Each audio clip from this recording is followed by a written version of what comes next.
everyone else looks like they're far left as far as the political spectrum goes. I did have a question on Iran for Christopher, since he appears to be such an expert. There's a question I've had from the beginning of that affair, that is from the beginning of the revolution in Iran, that has never even been touched, that I know of, and that is, what was the Ayatollah doing in France, sort of hiding away in France during the time when the Shah was still there, knowing that the Western world, France is like a power seat, and they knew what he was going to be doing, going back to Iran and to catalyze the people to himself. It would have been very simple at that time to just do him away and solve the problem from the very, very beginning.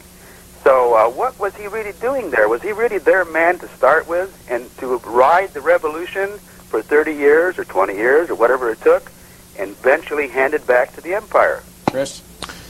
Well, the Ayatollah was in France because he'd been expelled from Iraq, where he had been in exile from Iran, in the Shia Muslim holy city of Najaf, which is in Iraq.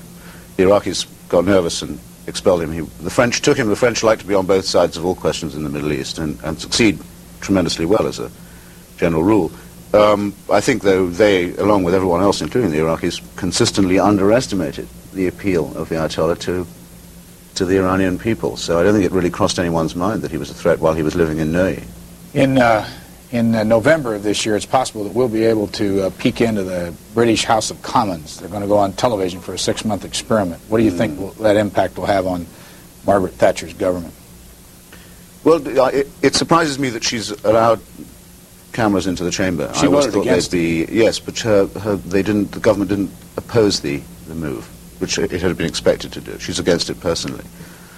I think because of the way the British Chamber is organized, people know this, Winston Churchill had it rebuilt exactly as it was after it was bombed, so there isn't enough room for everyone to sit down. This is supposed to be a very intimate atmosphere that forces people to confront one another. I mean, if you saw a British Question Time, you'd wish that the President had to face one twice a week. Will the American audience like what they see? I think that the effect of television on that may be dampening, actually, and it may simply tend to favor people who are good comedians or glib speakers. But I'm very traditional about that kind of thing. So you're not in favor of it? Not terribly. Okay. Last call from Twin Rivers, New Jersey. Go ahead, please. Yes, I'd like to address my question to Mr. Placzynski and his views concerning the Reverend Jackson's campaign. I find that he has a problem in the fact that he mentioned Reverend Jackson's travels abroad as being something that was a dishonor to the country. I find that to be rather shocking concerning the results of Reverend Jackson's trips, which have brought back prisoners, have certainly done nothing to dishonor this country. I do find a problem with this administration, however, that has done the same thing, causing disservice to our country in Iran, Nicaragua, the problem of drug running, which this country's administration has admitted that they've been involved with. How do you square all this with your statements concerning Reverend Jackson's dishonor to this country when you have an administration that seems to have done precisely the things you're talking about? Thank you, sir. Well, first of all, I don't understand if cavorting with Fidel Castro or the dictator of Syria does not bring dishonor to our country, I don't know what does. Perhaps Mr. Jackson's relationship with Louis Farrakhan, probably the most virulently anti-Semitic, anti-white person in America. I mean, it is astounding that Mr. Jackson continues to enjoy respect in the political community given these relationships.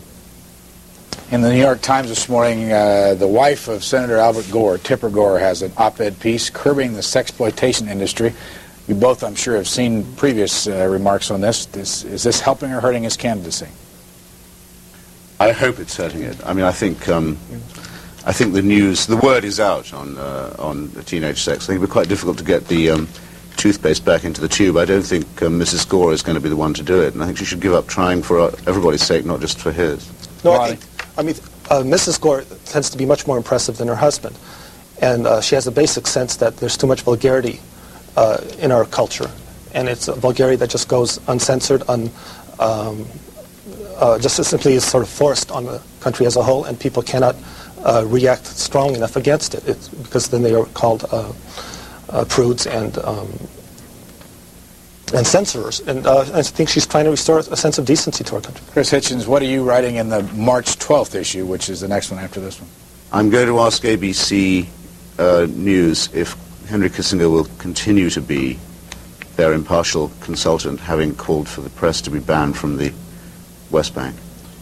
And Placzynski, what can we look forward to in the April issue of the American Spectator? We have a major expose of the Center for Defense Information, a major kind of apologist for Soviet behavior in the world, and led by Admiral LaRocque. It's a very, in the media at least, it's a highly respected military watchdog. We put try to shed some new light on this dangerous organization. Wladyslaw Placzynski is the managing editor of the American Spectator. He is originally from Santa Barbara, California.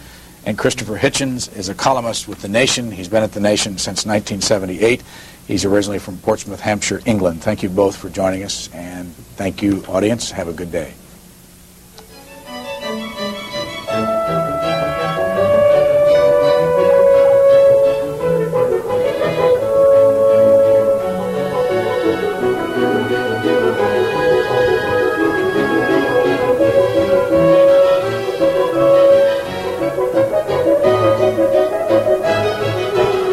If you have questions or comments for either of our guests, you can write to Wladyslaw Placzynski at the American Spectator.